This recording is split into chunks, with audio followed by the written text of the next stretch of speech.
Okay, so I am excited to be here this evening with my friend here, Jose Tamayo. And um, Jose, thanks for being here with us You're welcome. tonight. I know we're recording this early, but thank you for doing this with me.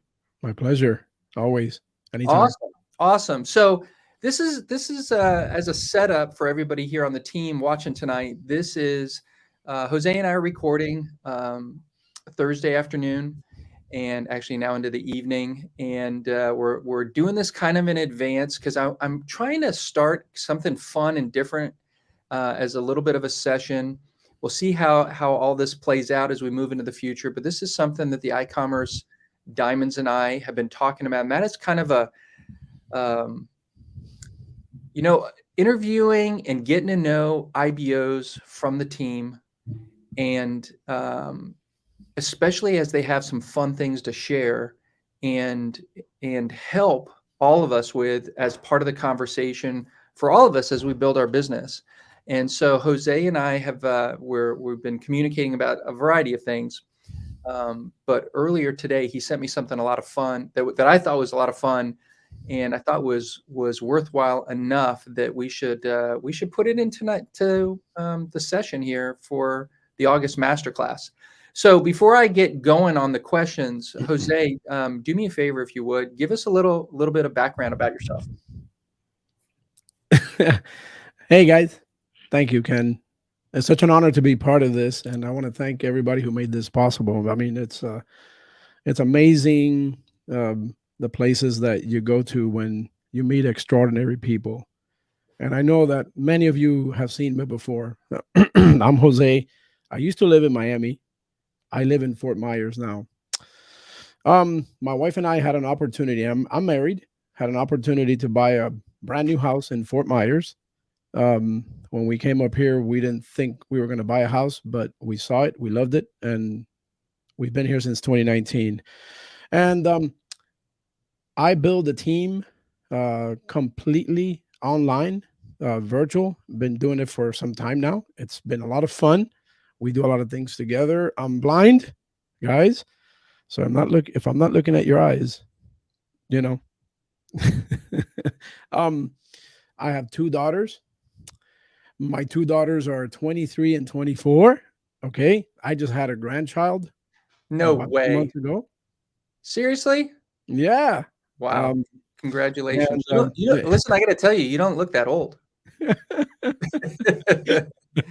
that, and my older daughter has her son Alex, and then there's Alex and Aiden. Wonderful. He's a year and about 3 months now. And really quickly before I let Ken pick up again, I'm thinking here, look, guys, I've been working in technologies for years. My passion is technology. I know Doug can resonate with this, but I've been in technology since 1995.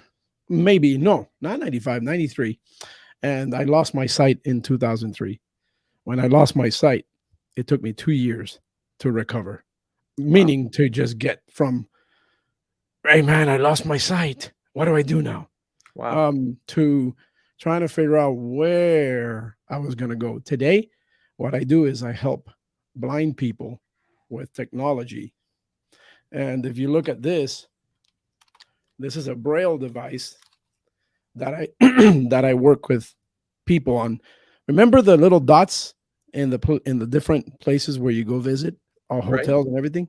Well, these little dots are showing up in a Windows computer now, and that's what I do. I do technology for blind people. So I work with attorneys, business owners, and that's what I do because um, that's my passion, right? Um, in terms of what I studied in college, I have a degree, a computer science degree in computer science, and you know what? In 2003, I had to adjust. I had to become somebody new. I had to learn how to walk again, learn how to get around, and also learn how to do technology for blind people. So I'm super glad to be here, guys. Thank you so much, and it's a pleasure. And I want to thank all the diamonds and everybody that made this possible. Awesome. Well, listen, we're glad to have you, and Always excited to work with you and your team who join some of our meetings every week and every month, and that are here tonight in the master class. Yes. And well, actually, I'm saying it like it's tonight, but it's tomorrow night Yeah. on the master class. And what's fun about it is that they're from all walks of life and all over the U.S. So kind of coast to coast, which is kind of fun. So anyway, let's jump into what I wanted brought you on for. I wanted to have you share with everybody. Um, you were talking a little bit about with me about some tips regarding Mhm. social media, Of course. and I'd love for you to share some of that, Hmm. specifically with your idea of. And this is what struck me, Jose, is that so many of us, we jump on social media, Facebook, Instagram, LinkedIn, whatever, and you just start scrolling, right? You kind of go through people's feeds, you do whatever, and before you know it, you've burned 5, 10, 15 minutes, some people Right. longer. But you actually have some advice about how to proactively use your feed to look for people's needs. Yeah. So share a little bit about that. You had 3 or 4 or 5 different ideas on this. Of course. My pleasure. And I mean, nothing better than to show something while I'm talking about this. Social media, whether it's Facebook or LinkedIn, a lot of people get on LinkedIn for business. If you're looking for people to join your business who are business owners, Hmm. or Facebook, I mean, one of the most common ones, and Instagram. Okay. Um, and then Facebook Messenger. Everybody knows that's an iPhone, right? I mean, when I got this iPhone, and I'm not going to talk about the iPhone, I'm going to talk about social media contacting. When I got this iPhone, um, for the first time, this was years ago when I got the first one, my 3G. I thought, how am I going to use a touchscreen? But I'm going to show you real quick, okay? Because it's really important for me. And right here, all right, here's what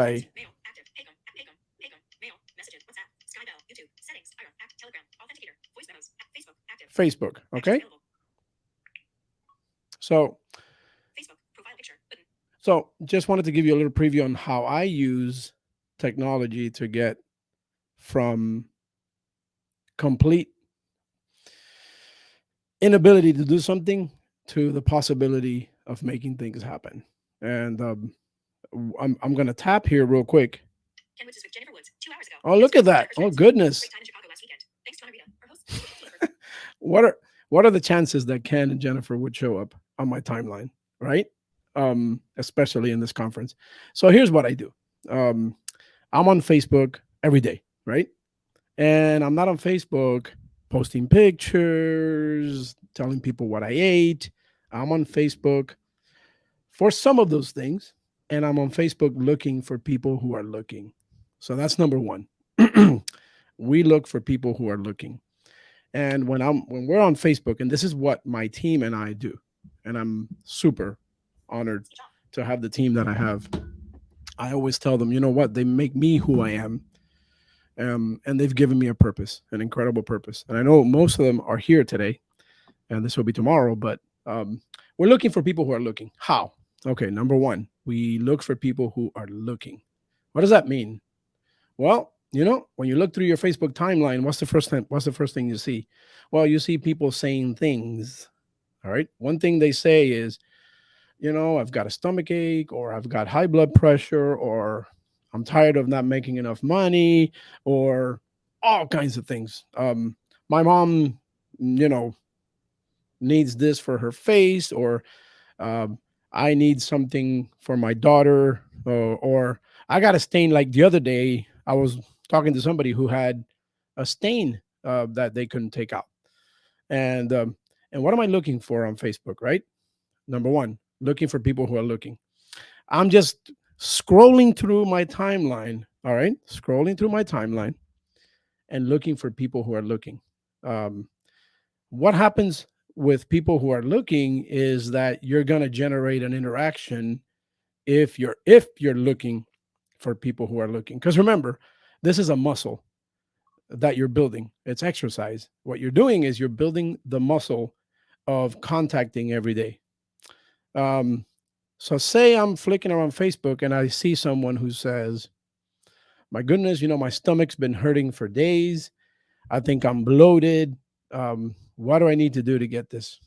I'll double tap on that, open up that feed, and I look at what people have responded. And that's number two, response.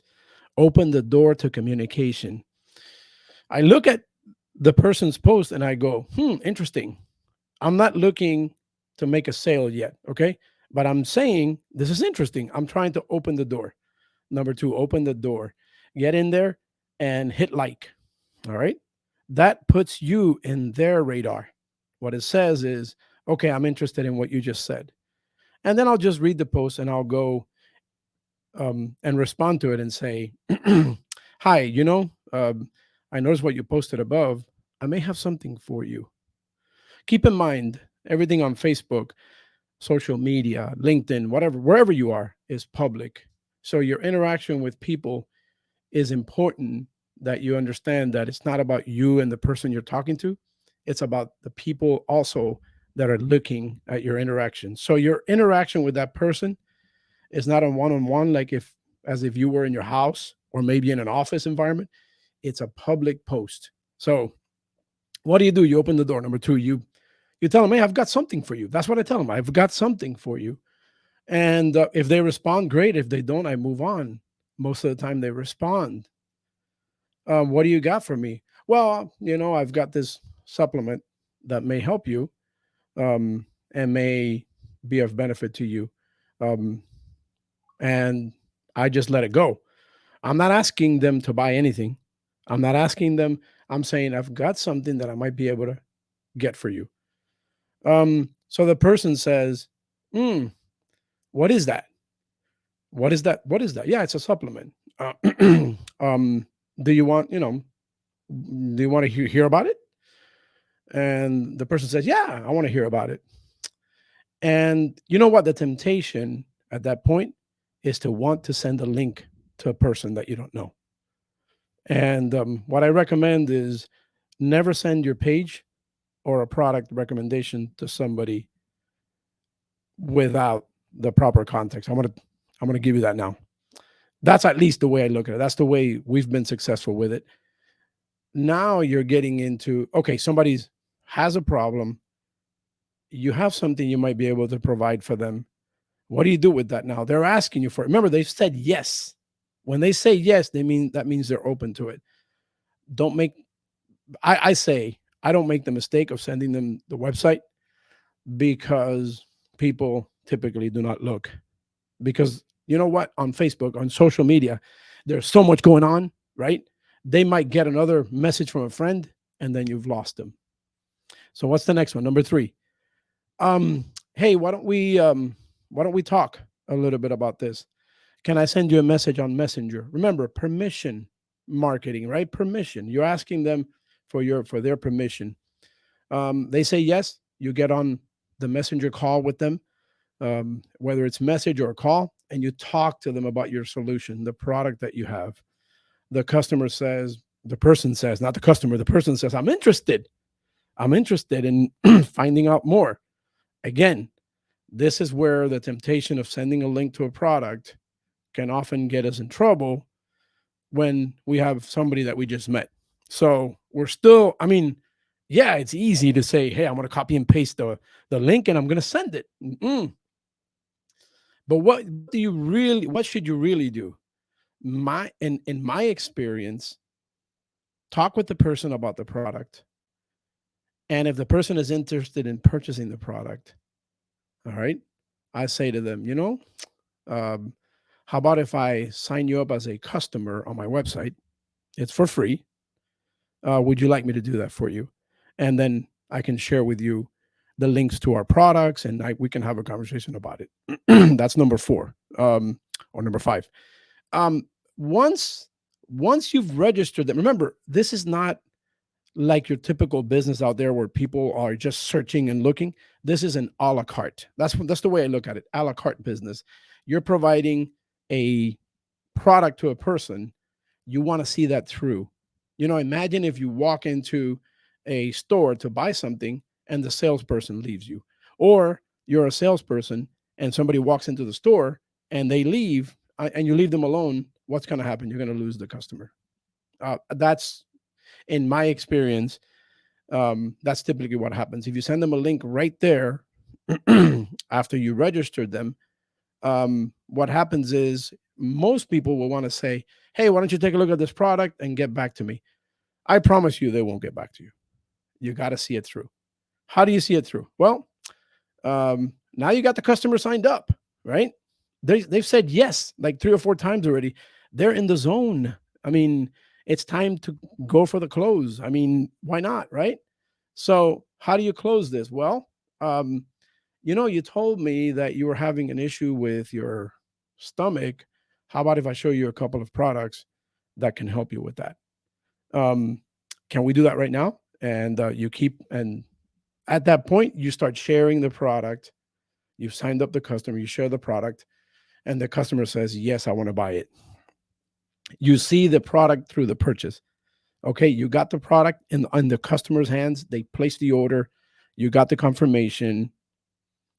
Now, what do you do? Do you leave the customer? Do you want a customer for life, or do you want a customer for that one sale? Remember, we've gotten up to this point. It's a la carte. What you're doing is you're serving a customer in a way that nobody else does. Everybody out there wants to serve a customer one time. Okay. They want them to get to the website, and it's opportunity seeking. They want to get it. They're hoping that they'll get a sale because they're relying on the law of averages. But we're relying on taking care of our customer. So now the customer says, "I want to buy this." They buy it. What do? Well, start a folder in your computer. For those of us in my team, what we do is we create a folder with the customer's name, and we put a note and we look at what they bought and when they bought it. Why? Because the fortune is in the follow up. If you follow up with the customer, you know, um, after the order, you follow up with them, you thank them for the order, and then you know what product they bought, you know when it's going to run out. Well, maybe you want to give them a call or send them a message a few days or a week, maybe a couple weeks before the order, before they're ready to place that next order. And that, to be honest with you, that's worked for me so many times. Sometimes it doesn't, okay? But we're, we're going to get some no's. But when you get the yes, they become customers for life if you take care of them with excellence. I think that process of going through that with the customer, you should do it every day, not once a week, not twice a month. I recommend doing that at least once a day. But if you want to get big results, 5 times a day, 10 times, whatever your commitment is, right? This is not, there's no time set, there's no specific number. But my suggestion is do it. Don't just do it seldomly, do it every day, because you're generating that muscle, and eventually it becomes second nature. If you do 5, great. If you do 10, great. If you do 20 people a day, even greater. However much time you have that you've decided to dedicate to the business every day, take that time and schedule it to get in touch with your customers and to get in touch with new people. You're going to find that people are always going to say something about something, and eventually you're going to find people on social media. All of my team members that I have today, I've met through social media. I've met none of them in person except for one. um, and because we were invited to Michigan and all that. But all the people in my team I've met in that way, is by looking every day. you know um, One more tip: if you're going on Facebook, social media, join groups of interest to you. Okay, watch what people are saying. Ignore the other stuff that's happening around you.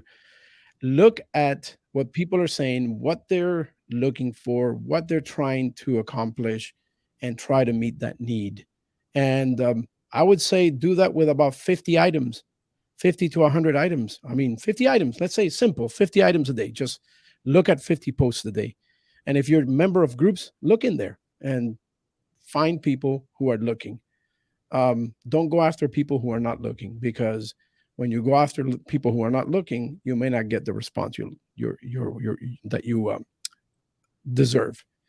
Look again. We're looking for people who are looking, and I think that that process that I just mentioned is one of the best ways that I know to do that. So I hope Jose, that was amazing.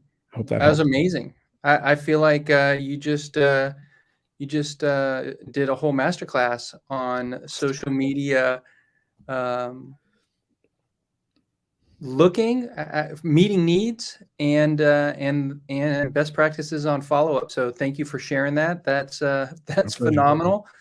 Um, there's a lot to unpack with what you said. One of the biggest things I think is that I love what you said about the muscle, right? You know, you need to think about a lot of what we're doing is it's just practice, right? You check it out. You don't always see something when you're going through people's posts. You Mhm. don't always necessarily connect with everyone, but you did it and we're talking about doing it in a respectful way to then see what happens.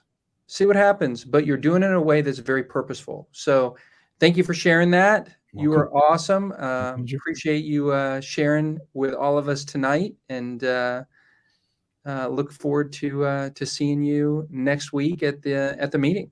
Absolutely. Thank you, Ken. It's been wonderful, and just amazing to be part of this incredible community. So thank you. Thank you.